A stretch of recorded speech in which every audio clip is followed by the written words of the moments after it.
तो आगे बढ़ते हैं अपने नेक्स्ट क्वेश्चन की ओर। तो अब तक हम लोगों ने डिस्कस किया कि जब हमारी एक पॉइंट पे ब्रेकिंग होती है तब हम कैसे करते हैं। तो अब हम अपने क्वेश्चन का लेवल एक्सटेंड कर रहे हैं और धीरे धीरे अब हम दो पॉइंट्स की ब्रेकिंग को एक साथ लेकर चलेंगे और डिस्कस करेंगे कि उनकी कंटिन्यूटी किस तरीके से चेक की जा रही है। तो हमारा जो नेक्स्ट क्वेश्चन है वो ये है, एफ एक्स एक फंक्शन दे रखा है और जो इस तरीके से डिफाइन है, जब x की वैल्यू 0 1 के बीच में है तो x प्लस 1 है, और जब 1 और 2 से है तो 1 है, और जब 2 और 3 के बीच में है, 2 और 3 के बीच में है तो x माइनस 1 है। तो हमारा जो वन लाइन रिप्रेजेंटेशन होगा वो कुछ इस तरीके से दिखेगा, x इज इक्वल टू 1। तो यहाँ पर हमारी ब्रेकिंग कहाँ है, एक तो 1 पे ब्रेकिंग है और एक 2 पे ब्रेकिंग है। तो x बराबर 1 और x इज इक्वल टू 2 पर हमने इसको ब्रेक कर लिया। और ब्रेक करने के बाद जब हम देख रहे हैं तो जब 2 के आगे जाएंगे तो फंक्शन हमारा x माइनस 1 और 2 पर कितना वर्क कर रहा है, वो भी x माइनस 1 है, लेकिन 2 के पीछे जो फंक्शन है वो 1 है, और 1 के आगे 1 है, 1 के 1 पर भी 1 है, और 1 के पीछे x प्लस 1 है।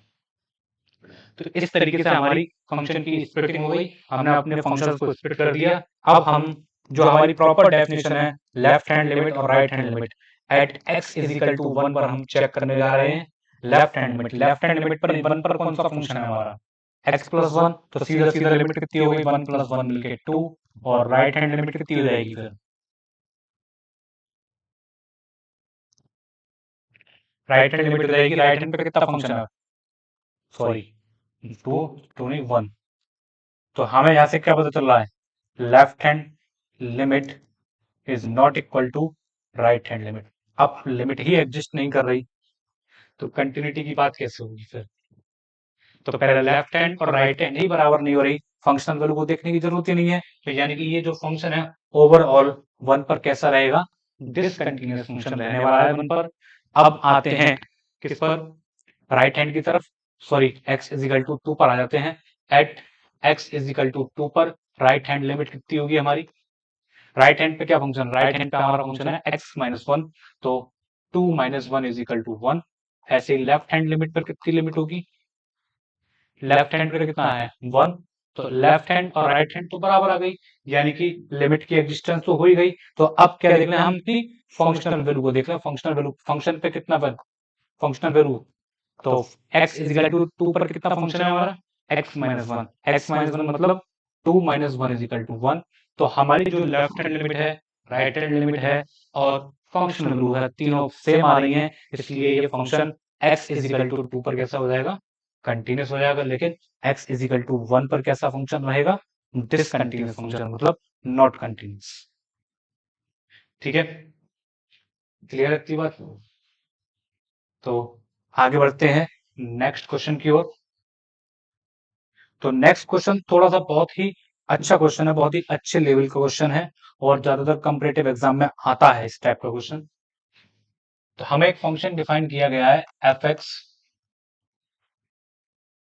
1 एंड माइनस 1, जब x रैशनल नंबर से आता हो, जब x इरेशनल नंबर से आता हो, और कह रहा है कि ऑन क्लोज इंटरवल 0,1 पर आप इसकी कंटिन्यूटी चेक करके बताइए। ठीक है, तो कहने का मतलब है यानी कि इस डोमेन के सारे पॉइंटों पर आपको कंटिन्यूटी चेक करनी है। तो सबसे पहले हम इस फंक्शन की फॉर्मुलेशन ही समझ लेते हैं, ये फंक्शन बनाया कैसे गया है। अगर इसका ग्राफिकली देखा जाए तो इसका ग्राफ बना पाना पॉसिबल ही नहीं है। ऐसा इसलिए है क्योंकि ये रियल नंबर की डेंस प्रॉपर्टी के अकॉर्डिंग है। जैसे मैं आपसे बोलूं कि आपने जैसे एक नंबर कंसीडर कर लिया 1/2, मैं आपसे पूछ रहा हूं कि बताओ भाई 1/2 के बाद कौन सा इंटीजर आएगा, तो आप तुरंत अपनी किडनी का यूज करेंगे और बोल देंगे कि भाई 1/2 के बाद 1 इंटीजर आता है ना। और 1/2 के पीछे कौन सा इंटीजर होगा, 0 होगा। अगर मैं आपसे बात करूं कि भाई नेचुरल नंबर, तो आप नेचुरल नंबर तो 1 ही बताएंगे, लेकिन 1/2 के पीछे कोई नेचुरल नंबर है ही नहीं, आपने सीधा सीधा बता दिया।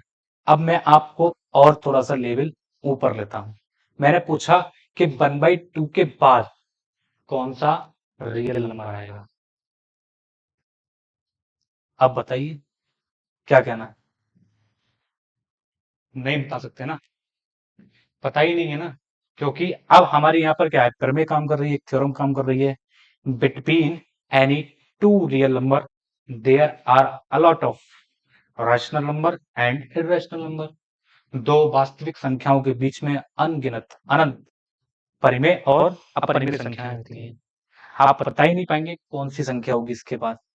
तो बस यहाँ पर इसी चीज का हमें ध्यान रखना है, और इसी चीज को ध्यान रखते हुए हमें इस क्वेश्चन में लिमिट का इवेल्यूशन करना है।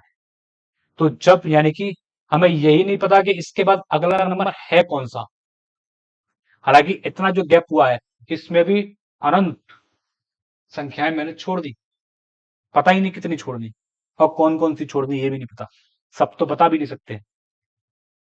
तो मैंने मान लिया कि इसके बाद ये नंबर है, मैंने मान लिया, हालांकि मैंने गलत माना है, लेकिन मैंने फिर भी मान लिया ये एक संख्या है। तो आप बता सकते हैं कि ये रियल, सॉरी, ये हमारी परिमेय है या परिमेय मतलब रैशनल है या रैशनल। जो P अपॉन Q के फॉर्मेट में लिख गई वो तो रैशनल, और जो नहीं लिखी गई वो इरेशनल, मतलब टर्मिनेटिंग, नॉन टर्मिनेटिंग, रिपीटिंग में टर्मिनेटिंग, इस टाइप के फॉर्मेट में आप वहां से जज कर सकते हैं कि कौन सी संख्या रैशनल है और कौन सी इरेशनल है। तो जैसे जैसे आप आगे बढ़ेंगे तो बहुत सारी रियल, सॉरी रियल कह रहा हूं, रैशनल और इरेशनल दोनों संख्याएं आती रहेंगी। तो मान लिया कि फंक्शन ने चलना शुरू करा, ग्राफ बनाने की कोशिश करते हैं। तो यहां से फंक्शन ने चलना शुरू किया, मैंने माना इसके बाद रैशनल नंबर आया, तो रैशनल पे इमेज यहां आ गई, और उसके बाद इरेशनल आया, मान लेते हैं। तो इमेज कहां आ गई, यहां आ गई -1 पर। ठीक, तो ऐसे करके ये प्रोसेस करके ये फंक्शन बहुत तेजी से 1 और -1, 1 और -1, 1 और -1 के बीच में ही झूलता रह जाएगा। ये डिसाइड ही नहीं कर पाएगा कि वो 1 पर जाए या -1 पर जाए, मतलब आप पलक नहीं झपका पाएंगे उससे पहले, तो वो इतनी बार 1 और -1 को टच कर चुका होगा कि आप अपनी आंखों से देख ही नहीं पाएंगे कि वो कितनी बार पहुंच गया वहां तक। तो वो यही डिसाइड नहीं कर पा रहा कि वो अपनी क्या वैल्यू रखे। तो आप अब 0 और 1 के बीच में कोई भी नंबर चूज कर लीजिए, ठीक है। तो आप 0 और 1 के बीच में कोई भी नंबर एक अल्फा चूज कर लीजिए। तो ये अल्फा का राइट हैंड, ये अल्फा का लेफ्ट हैंड। ठीक, तो आप हम लिमिट वैल्यूएशन ले रहे हैं, limit left hand limit at x is equal to alpha. ठीक, लेफ्ट हैंड लिमिट ले रहे हैं x is equal to alpha पर। तो अल्फा के इधर होंगे, तो हमारा जो फंक्शन होगा वो ऐसे करके इस लाइन के थ्रू आ रहा होगा, धीरे धीरे धीरे धीरे धीरे धीरे हर वैल्यू को अटेन करता हुआ आ रहा होगा, हर वैल्यू को। तो उसमें हर वैल्यू क्या हो रही होगी, -1 + 1 -1 + 1 -1 + 1, यही झूलता रह जाएगा -1 + 1 में। ये डिसाइड ही नहीं कर पा रहा कि अल्फा की वैल्यू क्या है, यानी कि हमारे पास दो तरीके के पाथ्स जा रहे हैं कि अगर फंक्शन रैशनल नंबर पे जंप मार के जा रहा है तो उसकी इमेज 1 जा रही है, और इरेशनल नंबर्स पे जंप लगा के जा रहा है तो उसकी इमेज -1 जा रही है। लेकिन जा कहां रहा है वो, मान लो ऐसे करके जंप मारता हुआ मारता हुआ मारता हुआ जा किसके नजदीक रहा है, अल्फा के। लेकिन वो ये डिसाइड नहीं कर पा रहा है कि वो रैशनल से जाए या इरेशनल से जाए। तो लेफ्ट हैंड लिमिट की ही एग्जिस्टेंस नहीं हो रही है अभी तो यहाँ, राइट हैंड लिमिट तो बाद में देखेंगे। तो ये क्या हो रहा है, ये लेफ्ट हैंड लिमिट हो क्या रही है, तो limit x tending to alpha minus और f ऑफ x। तो यहाँ पर दो तरीके की चीजें हो गई, या तो x q से आए या x r माइनस क्यू, मतलब इरेशनल नंबर से आए। तो अगर x q से आएगा तो 1 जाएगा, और अगर r माइनस क्यू से आएगा तो -1 जाएगा। लेकिन अगर लिमिट एग्जिस्ट करेगी तो दोनों बराबर होंगी। भाई लेफ्ट हैंड की लिमिट है वो तो यूनिक होगी ना, एग्जिस्ट करेगी तो। लेकिन ये तो डिसाइड ही नहीं कर पा रहा कि 1 जाए या -1 जाए, तो लेफ्ट हैंड लिमिट ही एग्जिस्ट नहीं कर रही, यानी कि डज नॉट एग्जिस्ट, लिमिट ही एग्जिस्ट नहीं करी लेफ्ट हैंड। ऐसी सेम प्रोसेस क्या होगी, राइट हैंड की होगी। तो जब लेफ्ट हैंड ही एग्जिस्ट नहीं कर रही तो राइट हैंड को चेक क्यों करेंगे, तो यहीं पर बोल देंगे यानी कि F X is discontinuous on close interval 0,1। तो इस तरीके से हमने इसका लिमिट एवोल्यूशन देखा कि ये जो है डिसकंटिन्यूअस रहेगा क्लोज इंटरवल 0,1 पर। Is this clear to all or not? बताइए, एकदम क्लियर है बात? तो आगे बढ़ते हैं नेक्स्ट क्वेश्चन की तरफ, और वो जो नेक्स्ट क्वेश्चन होगा वो इसी क्वेश्चन का क्या है, एक्सटेंशन। तो हमने क्या करा, जैसे ये क्वेश्चन था, अभी यहाँ पर 1 और -1 है, आप इसमें क्या है, इसको p बना लीजिए 1 को, और इसको q बना लीजिए, और इस तरीके से बना लीजिए कि x की किसी भी वैल्यू के लिए ये जो वैल्यू है दोनों कभी भी इक्वल ना बने। तो ये इसी फंक्शन का क्या हो गया, एक्सटेंशन हो गया।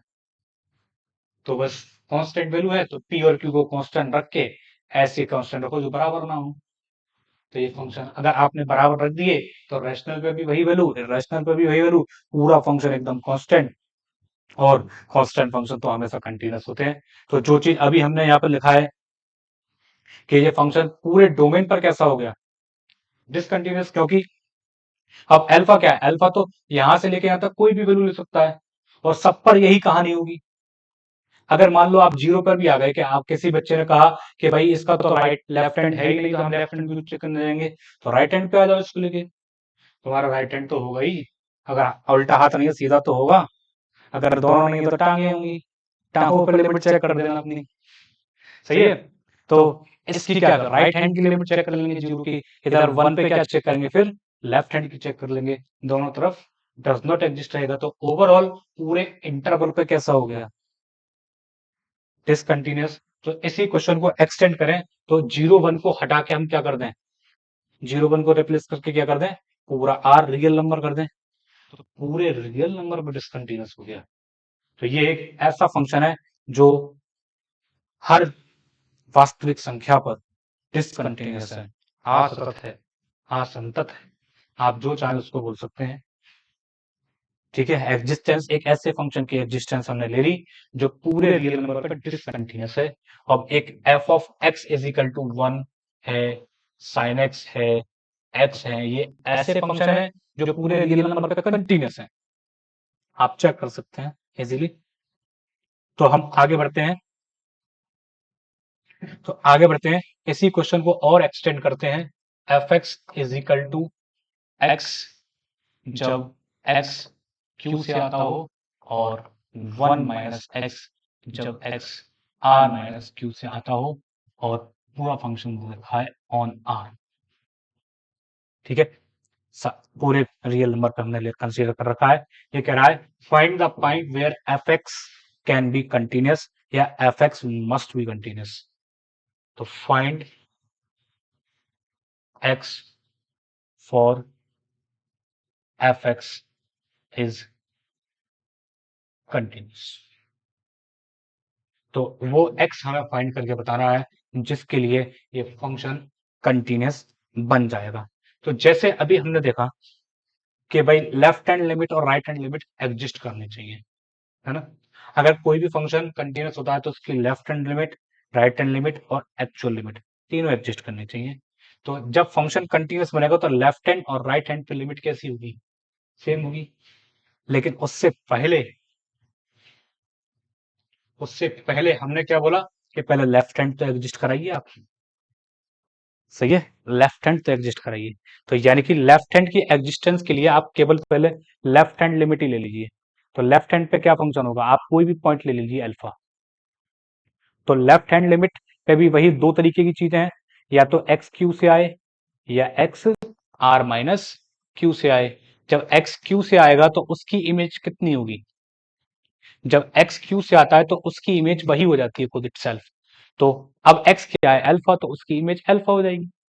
जब आर माइनस क्यू से आता है तो उसकी इमेज कितनी हो जाएगी, 1 माइनस अल्फा हो जाएगी, है ना। यही तो अपनी फंक्शनल वैल्यू लेके चलेगा रैशनल और इरेशनल के थ्रू।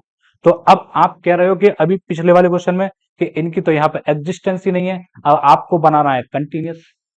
कंटिन्यूअस बनाने के लिए क्या करना पड़ेगा, तो ये इन दोनों को बराबर करना पड़ेगा। यानी कि हमारी डिमांड क्या है, लेफ्ट हैंड लिमिट की एग्जिस्टेंस के लिए अल्फा बराबर हो जाए 1 माइनस अल्फा के। है ना। तो यहाँ से अल्फा कितना आ गया, तो ये हो गया 2 alpha is equal to 1, alpha is equal to 1/2। Left hand limit इस फंक्शन की तभी एग्जिस्ट करेगी जब अल्फा कितना हो, 1/2 हो। ठीक है, तो 1/2 पर ये लेफ्ट हैंड और राइट हैंड दोनों बराबर हो गए। अब सेम कहानी क्या होगी, राइट हैंड पर होगी, और सेम बिल्कुल सेम चीज, कुछ भी चेंज नहीं होगा, बस लेफ्ट हैंड पे क्या होगी, इधर से जाएंगे तो वही रैशनल इरेशनल का जंप, तो रैशनल के थ्रू अल्फा और इरेशनल के थ्रू 1 - अल्फा, इन दोनों को बराबर कर देंगे, तो अल्फा का मान कितना आ जाएगा, 1/2। तो लेफ्ट हैंड और राइट हैंड तो बराबर हो गई। ठीक है, और तो अब तो लेफ्ट हैंड और राइट हैंड बराबर हो गई, अल्फा का मान कितना निकल आया, 1/2। और हम तो यानी कि क्या कह सकते हैं, तो x इज इक्वल टू आप 1/2। तो हमें पता क्या चला कि लेफ्ट हैंड और राइट हैंड बराबर करने के लिए ये दोनों फंक्शन को बराबर किया जा रहा है लिमिट में। तो यहां से x का मान निकालना कितना आसान हो गया, तो x इज इक्वल टू कितना, 1 - x, तो x इज इक्वल टू कितना आ गया, 1/2। यानी कि अगर x इज इक्वल टू 1/2 रखा जाए तो ये फंक्शन कंटिन्यूस हो जाए। ठीक है, बताइए कोई दिक्कत, अगर कोई दिक्कत है तो बताइए। तो आगे बढ़ते हैं नेक्स्ट क्वेश्चन की ओर। तो ऐसे ही आप ऐसे बहुत सारे क्वेश्चन बना सकते हैं। आप साइन एक्स और कॉस एक्स रख लीजिए अगले क्वेश्चन में। F X is equal to sine X cos X, जब x कहां से आता हो, रैशनल, और जब x कहां से आता हो, इरेशनल, और हमने ऑन ले लिया 0 to π/2। ठीक, तो साइन एक्स कॉस एक्स के ग्राफ बना लेते हैं 0 से π/2 पर। तो ये साइन एक्स का ग्राफ हो गया, और ये लगभग कॉस एक्स का ग्राफ हो गया 0 से π/2 तक, है ना। तो ये दोनों ग्राफ हमें दिख रहा है कि एक पॉइंट पे कट कर रहे हैं। तो ये जो पॉइंट होगा वहां पर लेफ्ट हैंड और राइट हैंड दोनों बराबर होंगे। तो वो जो पॉइंट होगा वो x इज इक्वल टू π/4 होगा। तो हमारे अकॉर्डिंग क्या होगा, लेफ्ट हैंड और राइट हैंड बराबर होंगी, इसका मतलब क्या है, ये फंक्शन आपस में क्या हो जाएंगे, उस टाइम पर बराबर हो जाएंगे। तो sine X is equal to कितना, कॉस एक्स, इसका मतलब क्या है, tan X is equal to कितना, 1। तो x बराबर कितना आ जाएगा, π/4। तो अगर x बराबर π/4 रखा जाए तो ये फंक्शन कंटिन्यूस बन जाएगा, बाकी और किसी भी पॉइंट पर ये कंटिन्यूस नहीं बनेगा। इज दिस क्लियर, बोलिए। तो आगे बढ़े। तो हमने किस किस टाइप की कंटिन्यूटी चेक कर ली अब तक,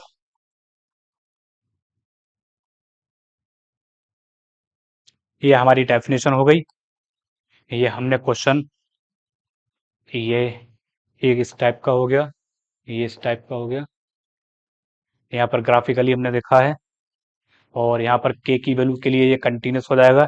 तो इस टाइप के और भी क्वेश्चन हमारे बन सकते हैं जिसमें दो वेरिएबल्स एक साथ आ सकते हैं, मतलब ए और बी को इंक्लूड करके वो लिमिट इवोल्यूशन निकाल सकता है। तो उसमें कम से कम दो पॉइंट्स पर ब्रेकिंग रहेगी और दो वेरिएबल रहेंगे, तो वहां से लेफ्ट हैंड और राइट हैंड करके दो इक्वेशन बनेंगी, और उनको सॉल्व करके आप ए और बी के मान निकाल सकते हैं।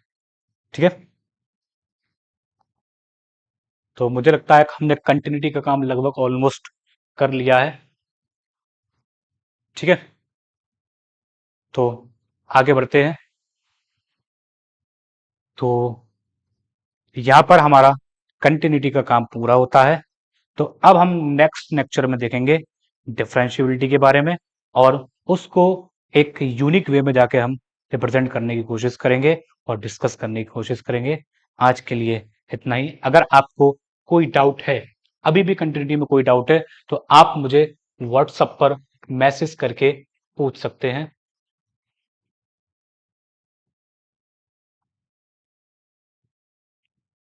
ठीक है,